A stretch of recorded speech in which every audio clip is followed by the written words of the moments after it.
I'm going to be explaining the way to make sure your graphics are properly sized and ready for your table runner.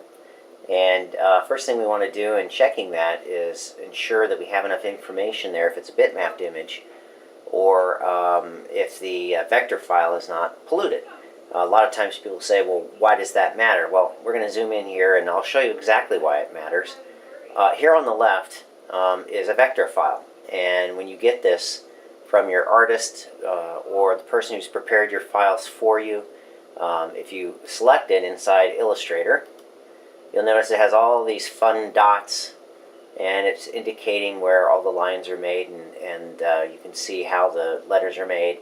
This shows you that this is a vector file, or a point-to-point file, and no matter how large we make this, these graphics are always going to be sharp. And I'll zoom in on it here so you can see what I'm talking about. So you see the lines, no matter how close I get, they're clean. They're clean, there's not any roughness to them or anything like that. And we could enlarge this, 100 times the size that this is, which this particular image is probably about 6 by 6, 6 inches by 6 inches, and it would still be great. On the other hand, a lot of times people send us a file, and it's a bitmapped image, and they say, well, it looks good on my computer screen. So it looks pretty good right here.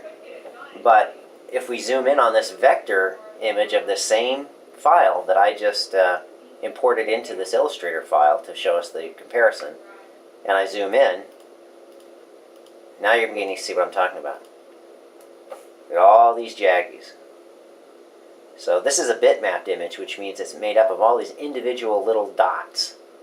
And if there's enough of them, if we had enough of these dots per square inch, then this would be okay to print. You wouldn't see it that way. But in this particular case, if we went to print this, you would end up seeing the jaggy lines of the image and the logo.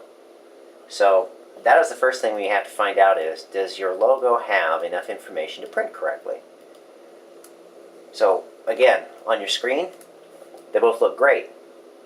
But if we went to print both of these, the one on the right that is a bitmapped image that does not have enough information there, it's going to look terrible. And so what do you say, how much information do we have? Well, at the size you want to print, we needed at least 100 pixels per inch. And if it's that size, then it's not going to have any of the jaggies here.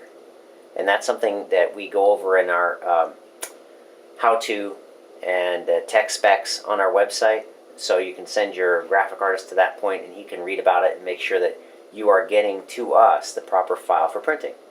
So once we have done this, made sure that we have the proper artwork, then we go ahead and we place it. I'm not going to say, I'm not going to say this, no big deal. We place it within the template of our table runners. And so you can see this particular one is 24 inches by 60 inches, and this is done for Operation Homefront, a nonprofit in Southern California. You can see the fold line here as it is indicated. And in this particular case, this table runner is going to be all the way over from front to back. So it'll be, here's where it will touch the floor on the front, or be very close to touching the floor. And here's where it'll touch the floor on the back side, with this right here being the middle area on top of your table.